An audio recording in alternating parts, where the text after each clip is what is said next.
What is up, everybody? Welcome back to the Tomatolito Boxing Show. And let's jump in and preview a great card that's taking place UK side across the pond out in Sheffield tomorrow evening. Weights have been made. One of the fighters actually came in overweight, and he's on the undercard. We'll briefly touch on that. But other than that, the main event and the co-main event are set to go.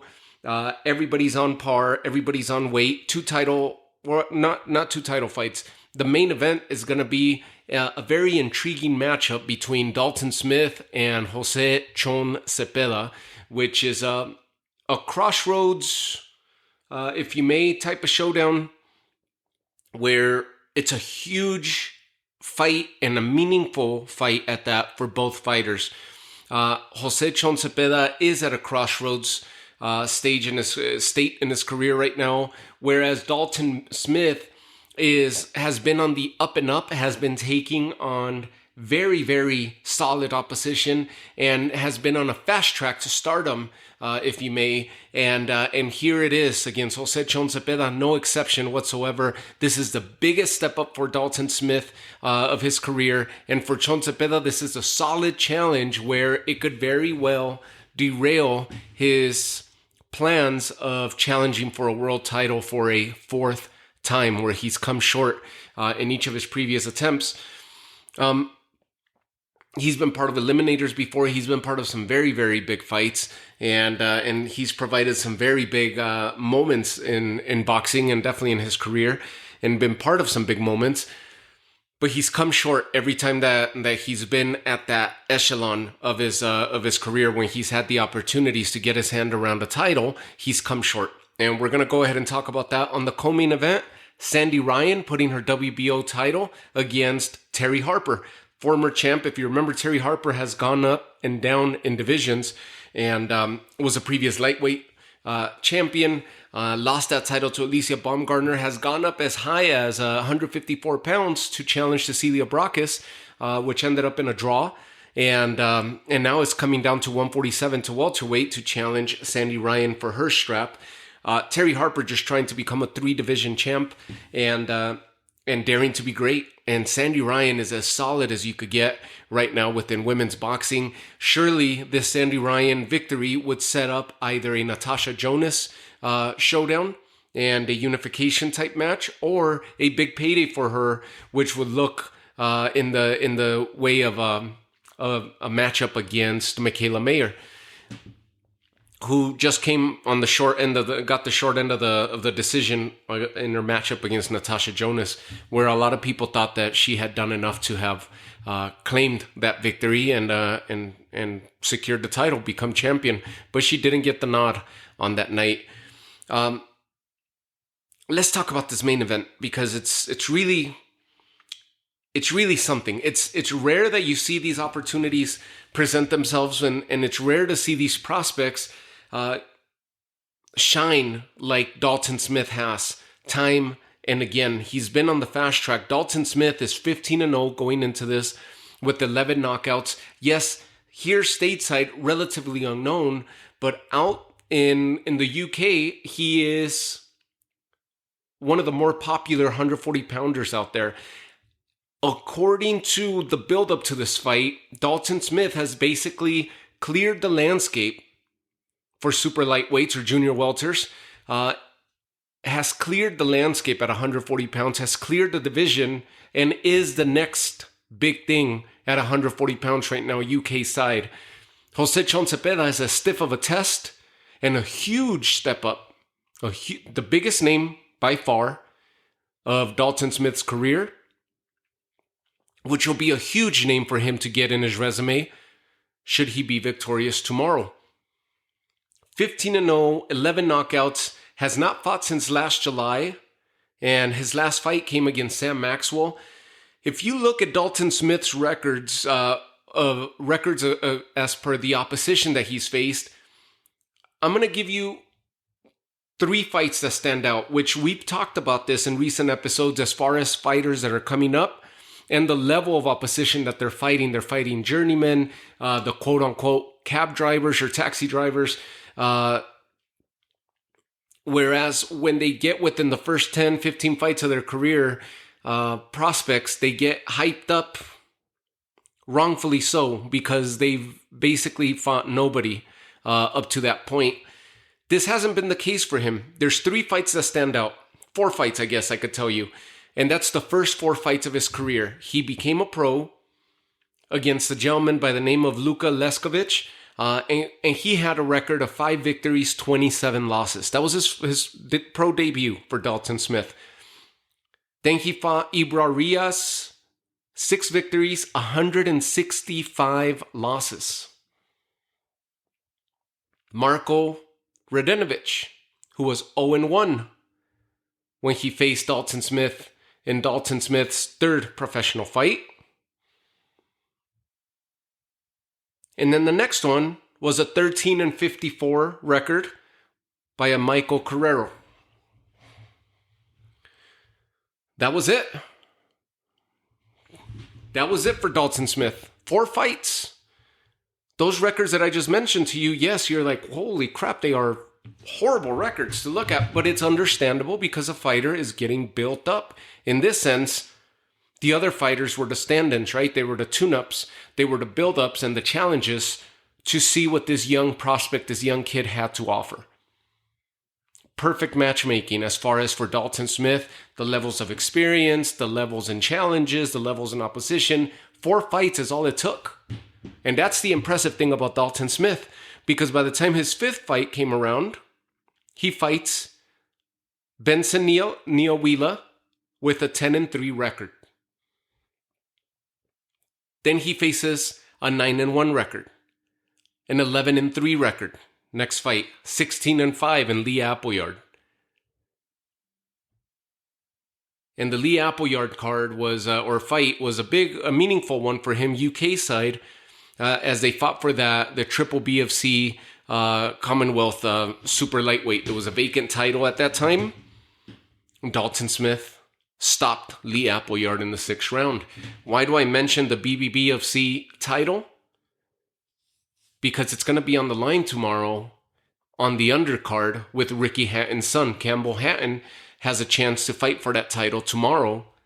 This is a title that his father held in his heyday, when he was coming up through the ranks. So that title is meaningful UK side. And it basically starts lining up these guys for bigger and better fights and gets them into the rankings with the major sanctioning bodies and the IBO at that.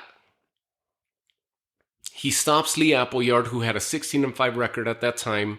Then he faces a 10-5 record, a 12-1, a 14-5 in Mauro Peruin, 17-3, 16-1, 10-1, and 17-1 record with Sam Maxwell, which was his very last fight. Very good opposition, all very good records that were stepping into the ring against Dalton Smith, and prospects at that. Everybody on the hunt to become and line up for title contendership. Every single one of these last opponents, aside from his first 4 fights, which is very understandable, right? The way that they started building him up. From there, they saw the promise in him, and they started stepping him up immediately. Every single one of these fights has been a jump in the right direction, and he continues to answer the call. That's the intriguing part about Dalton Smith. He possesses a lot of power on his right hand, has a huge right hook that he throws, which is like a looping hook that he tends to throw, and that's the very same punch that he knocked out Sam Maxwell with in the 7th round. That was a fight that was very telling, because now you start seeing Dalton Smith in his last few fights. His style is evolving into a very calculated, very measured style of boxing that Dalton Smith is presenting now from the last 3 fights that he's had, where he's very selective in his punching and in his output, and has a good mix of countering and being explosive. And that's the case with this very last fight with Sam Maxwell, where it was both fighters were almost too calculated.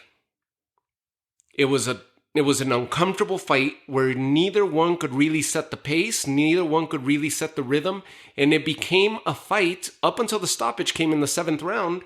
It was a fight of bursts. Explosivity and bursts.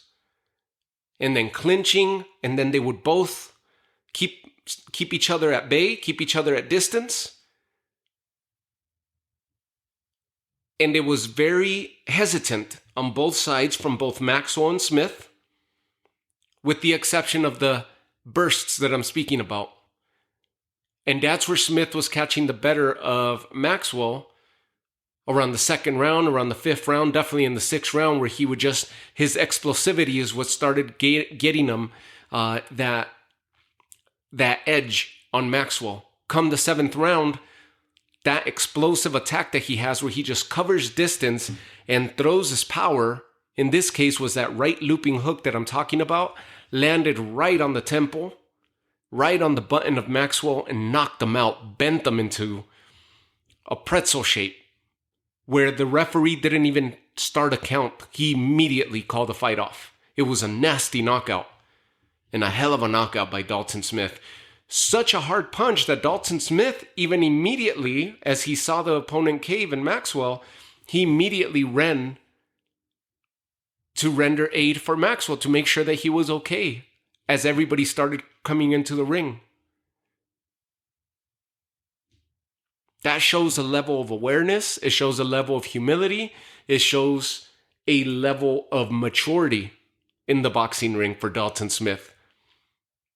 And that's why everybody's so high on this prospect. A loss to Chon Zepeda just means that this is such a huge step up for him that he'll be back to the drawing board. And without a doubt, he's going to make some noise within the sport of boxing. No shame if he loses to Chon Zepeda tomorrow. But everybody's so high on him that they're expecting him to stop Chon Zepeda with that powerful right hand and his calculated left hand that he uses to keep his opponents at bay. He's had a lot of success with unorthodox style boxers, and Chon Zepeda poses that. Jose Zepeda is going to be stepping into this ring tomorrow night with a 37-4 record. 2 of those 4 losses he's been stopped in. 37 victories with 28 knockouts to his favor. He possesses power on both hands. We remember that fight with Josue Vargas, the Puerto Rican fighter who stepped into the ring with a 19-1 record and was just talking smack the entire lead up, the conference, guaranteeing victory, guaranteeing knockouts, got in his face, made it a dirty weigh-in, made it a dirty press conference, the pushing, the shoving, the whole team. When the fight came to be, Chon Zepeda's power just dismantled Josue Vargas and left them folded. This all happened at Madison Square Garden, and it was a 1-round fight. First round knockout. As he was climbing up with the WBC at that time, he got the silver version of the WBC lightweight title, or super lightweight title, 140-pound title, headed towards a showdown for the title, which ended up coming against Regis Prograis. At that time, when he faced Prograis, Josh Taylor was the undisputed champ, and he started relinquishing titles. One of the big reasons was because of the sanctioning fees were so high. That's how that vacant title, or that title, the WBC title, became vacant, and that's how Regis Prograis became champion. He fought for the vacant title, and on the opposite corner of Prograis was Jose Chon Zepeda, who was coming off of that knockout over Jose Vargas in a unanimous decision, 2 stoppages, back-to-back stoppages. He had the unanimous decision win over Hank Lundy. then knocked out Josue Vargas in the first round. And then he goes and knocks out Francisco Perez in the second round out in Ciudad Juarez. And got himself into that title fight against Regis Prograis. A fight in which he was stopped in the 11th round. The 4 defeats of Jose Chon Zepeda, the first time he challenged for a title in this division was against Terry Flanagan.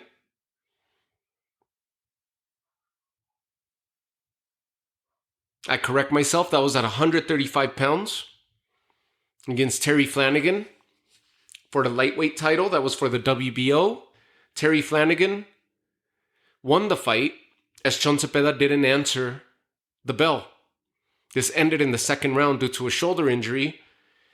And to Zepeda's credit, he acknowledges, through a multitude of interviews, he acknowledges that when he fought Terry Flanagan, he felt like he was a little bit. This fight was in 2015. And Chon Zepeda has talked about how he felt the difference when he stepped into the ring with Terry Flanagan as it relates to levels in boxing. There's levels to this game, and he says he felt the difference when he stepped in against Terry Flanagan. He knew that he was stepping up, and stepping up in a huge way with the man that was standing opposite of him in that ring that night, from the opposition that he had faced up to that point. And he's made that, especially this week in the lead up to this fight with Dalton Smith, where he feels that he and his experience are going to be too much for the young prospect, who in Chon Zepeda's opinion, Dalton Smith is biting more than he could chew. That was Zepeda's first loss against Terry Flanagan. Shoulder dislocation, round 2, doesn't answer the bell. Corner stops the fight. He continues. He moves up to 140 after that, and then continues seeking for a title. Puts on an awesome win streak to get himself into a title fight against then WBC 140-pound champion Jose Ramirez. A fight where many felt that Zepeda had done enough to have won that fight, but in the end, the decision, a majority decision, was awarded to Ramirez to retain his title. And Zepeda has also mentioned that this week, where when he stepped in with Ramirez, he knew that he had to step up and answer the call that night. While he was in the ring, he realized that this was another step up in level of opposition. Jose Ramirez was that good. And he felt it while being on the ring, and he had to make the adjustment on the fly. Even though he had put a streak together, a multitude of wins and stoppages to get him into this fight, as he continued to climb up the rankings, he knew he was in with the top dog and felt it as soon as Ramirez threw that jab his way. Second title shot came up short. He went on to beat Jose Pedraza. After that fight, Kendo Castañeda. And then he got into that fight of the year showdown against Ivan Berenchik, as it was an eliminator. And he fought once again for that WBC silver super lightweight title. It was vacant at the time. That's the one they fought for. And he was looking to get himself back in line to challenge for a major title, hoping to get that rematch with Ramirez. A rematch that never happened. Almost did. Never happened. A lot of back and forth. A lot of people thought Ramirez was doing everything possible to stay away from Zepeda. But the rematch never happened. And eventually Ramirez and Josh Taylor end up running into each other. And Josh Taylor stops Ramirez and becomes undisputed champion when they put all titles on the line in their famous matchup.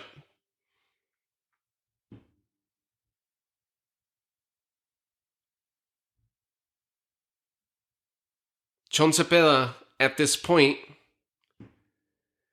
continued seeking, continued making his way up.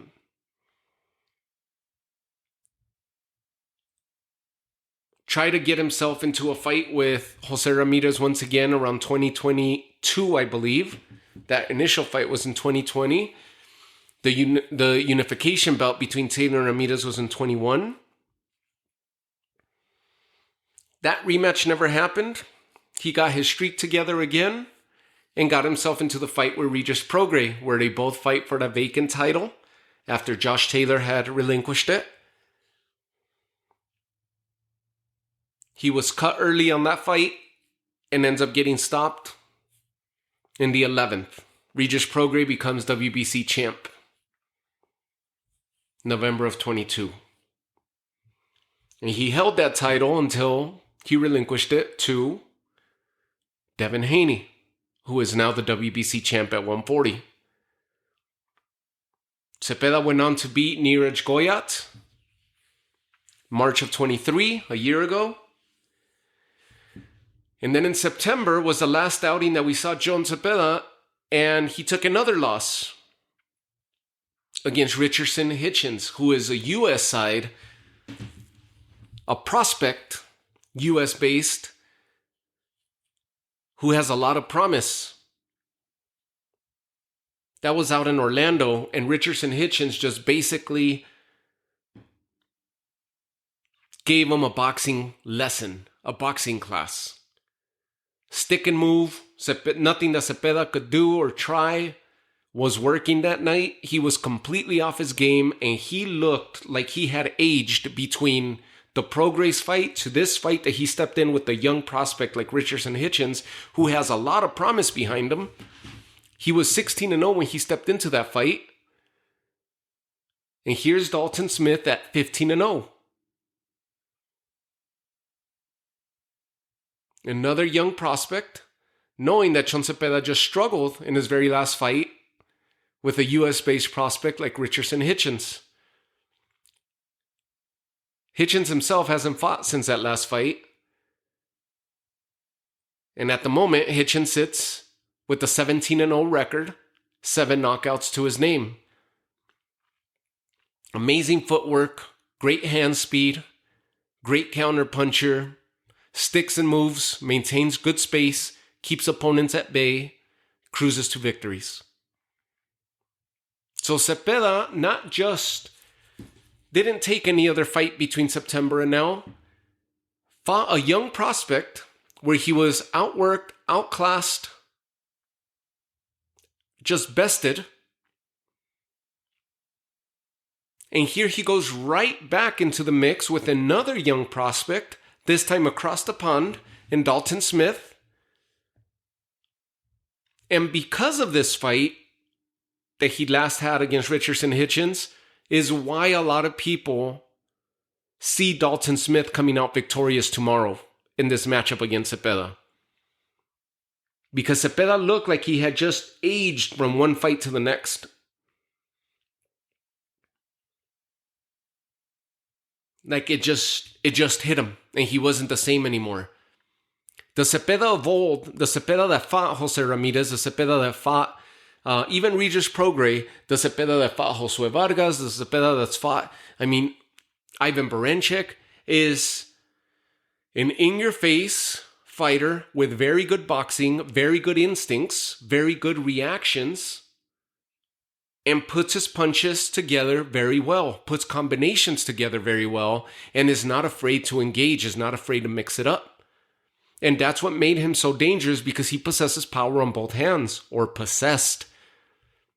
By the time that he fought the slick, quick-footed Richardson Hitchens, there's nothing that he could do to keep up with them. He couldn't catch him. He couldn't trap him. He couldn't cut the ring to save him that night. He was frustrated. He was bested. He was bruised and cut and beat up because Hitchens did whatever he wanted with him. And that's where we saw Zepeda just lose a step or two. And that's the fight Similar to how we saw or how we heard the narrative when Haney picked Regis Prograis to challenge him for the title after Bill Haney, Devin's dad, was present during the Regis Prograis Danielito Zorrilla match, where Prograis looked horrible. And a lot of people thought Zorrilla did enough to have beat him, to have become champion that night, but the decision still went to Prograis, and the narrative started that that's the fight.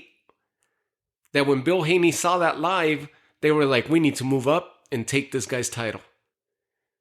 And when Devin Haney and Regis Prograis faced off against each other, Haney picked them apart. And this is what they're seeing in Chon Zepeda.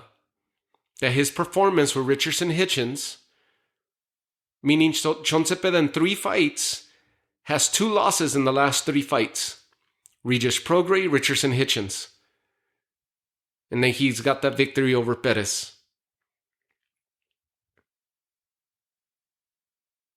In between those 2 fights. This is why they're picking him. A big name, meaningful name, with a storied past, with a solid resume, to add to Dalton Smith's respective resume, as he continues to skyrocket through the 140-pound rankings.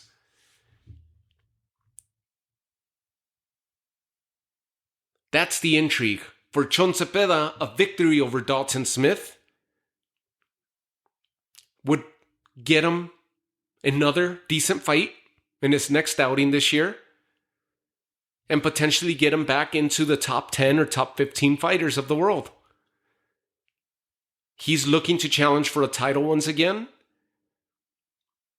And in my opinion, he's always been one of the top dogs at 140 pounds, but the times have changed.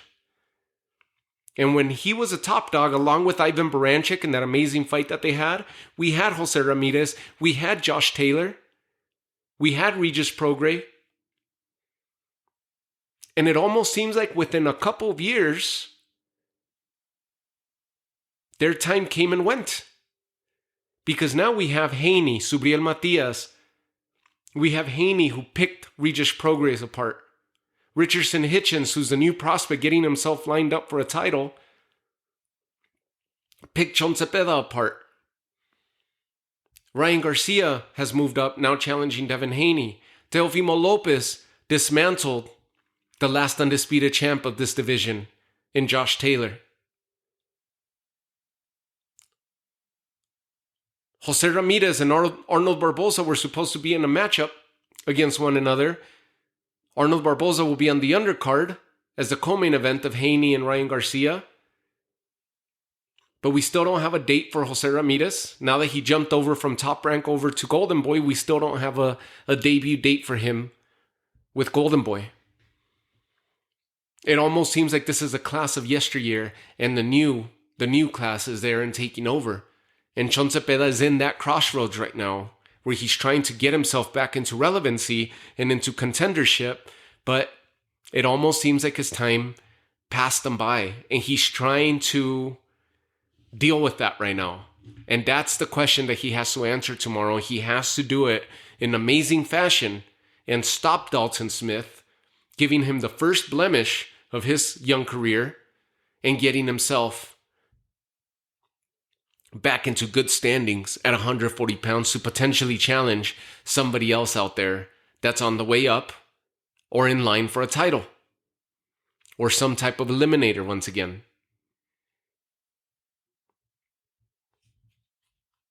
.140 has Liam Perro and Barboza that we just mentioned.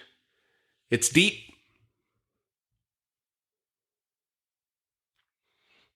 So that's the meaningful fight tomorrow. That's the meaning and the intrigue behind this main event.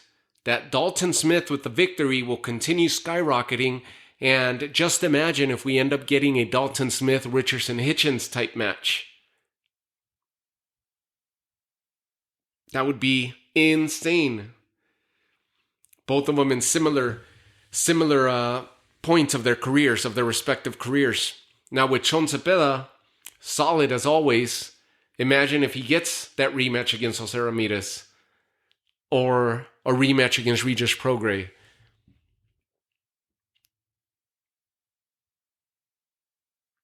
or gets himself against Subriel Matias, who was supposed to be in talks with Liam Perro, but now I think he's going to have somebody else.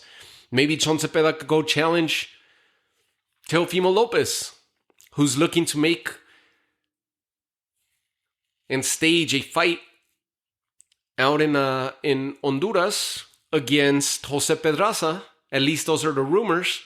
Well, Chon Zepeda, who beat Jose Pedraza, Keyshawn Davis, who beat Jose Pedraza recently, Chon Zepeda with a victory tomorrow evening would be a more meaningful fight against Teofimo Lopez and a stiffer test, someone who never got the chance to face off against Josh Taylor. Would be a solid test for Teofimo Lopez and a solid name for his resume, or for each other's resumes for that matter. So that's the meaning and the intrigue behind this main event tomorrow, and you bet I will be tuned in and watching this tomorrow. Now, I did mention that somebody missed weight. That was Troy Williamson. This is a 154-pound fight where he's fighting the young UK-based prospect in Ishmael Davis. Ishmael Davis is coming into this fight 12-0, 6 knockouts to his name, from Yorkshire. And he's got a lot of hype behind him as well. Young Ishmael Davis, known as the Black Panther, will be fighting Troy Williamson. Troy Williamson's coming into this fight with a 22-1 record. Also a UK-based fighter who has a loss to Josh Kelly, and then a lesser-known fighter of Keomin Aguiarco in his very last outing, where he lost a split decision in a 10-round fight this past December. But he came in overweight.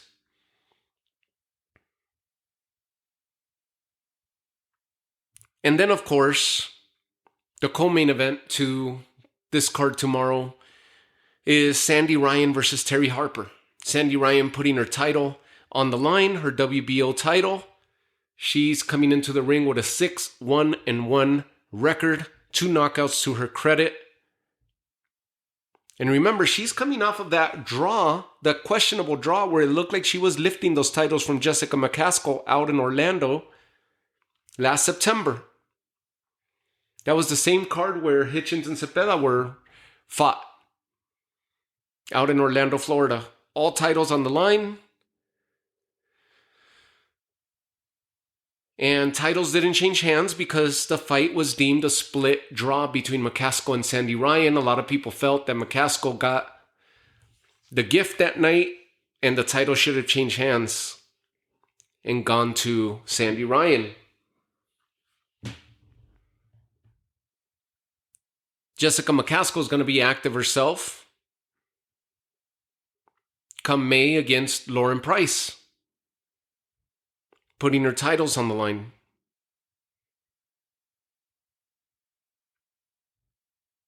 Sandy Ryan defending that title tomorrow would surely get her against the likes of a Natasha Jonas, or maybe a big money fight against Michaela Mayer, who is now campaigning at welterweight. Terri Harper comes into the ring with a 14-1 and 2 record, 6 knockouts to her credit, and the only loss of her career came at the hands of Alicia Baumgartner, and it's a knockout stoppage loss at that. That happened several fights ago when she was campaigning at 135 pounds, and since then, at 130 pounds. And Alicia Baumgartner still holds that title around her waist. I think there was 2 titles on the line that night. It was the IBO and the WBC. And she relinquished both to Baumgartner. She put on a 3-fight win streak over solid opposition. Yamila Villaneta, Hannah Rankin, Cecilia Brakis.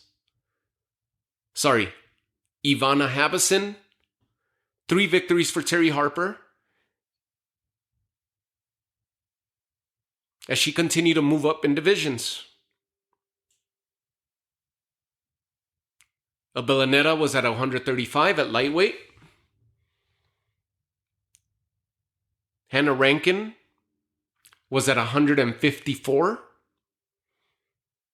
Ivana Habison at a catch weight of 150. which should have been for 154-pound titles. They both came in light.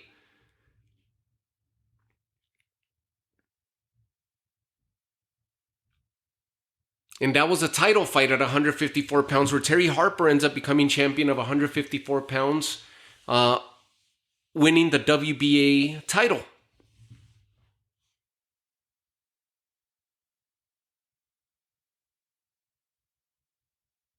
And she fought Cecilia Brækhus for the vacant WBO, putting her WBA title on the line, and they fought to a draw.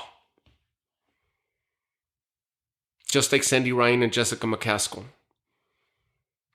A fight where Terry Harper, a lot of claims in that fight were that Terry Harper hesitated to put her punches together and to step on the gas. And that the fight was in her control, but she failed to recognize it. And eventually, time got the best of her, and it ended up being deemed a draw, where if she would have stepped on the gas a little bit, she could have gotten that victory and secured a victory over Cecilia Brækhus. So now she comes down in weight and facing Sandy Ryan at 147 pounds at the welterweight division. So that'll be an interesting co-main event. We'll see if Sandy Ryan continues to build on her young yet impressive run in her young career.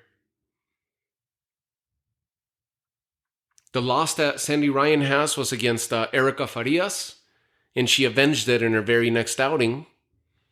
She lost a split decision. In her very next outing, she got the unanimous decision over Farias, which were just months apart, 5 months or so apart from one another. So very impressive fight as a co-main event. That'll be an entertaining one to watch, but the main event, the intrigue, the storyline is there. Where do we see this young Dalton Smith become a star, stopping Chon Zepeda, or even if he gets the decision win, continues his rise and continues to inch closer to a world title? Or do we see Chon Zepeda get back into his winning ways and try to climb himself and claw himself back into the top 10 and potential future title contendership?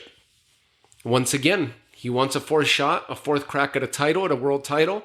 And if he would have had that victory over Richardson Hitchens, and then he manages to get this victory tomorrow, then you know he'd be within a fight or so from getting back into a title fight. But he didn't. Instead, he's dropped 2 of his last 3. One of those being a title shot, the other against a young prospect. And if he drops this one against another young prospect from across the pond, you could bet that Jose Chon Zepeda's career is going to start dwindling down and possibly coming to a close this year. Very interesting, and hopefully you guys will check it out. Again, if you're listening to this, you know that I already have the post corresponding to this episode on Instagram. Follow me there. Don't forget to share and like and download and spread the word. You guys are the reason why the show continues to grow, and I am beyond appreciative. So thank you guys for that. Let's check out the fights. Let's enjoy the weekend, and stay safe. And I'll catch you all on the recap end of things. Have a good one. Have a good night. Take care.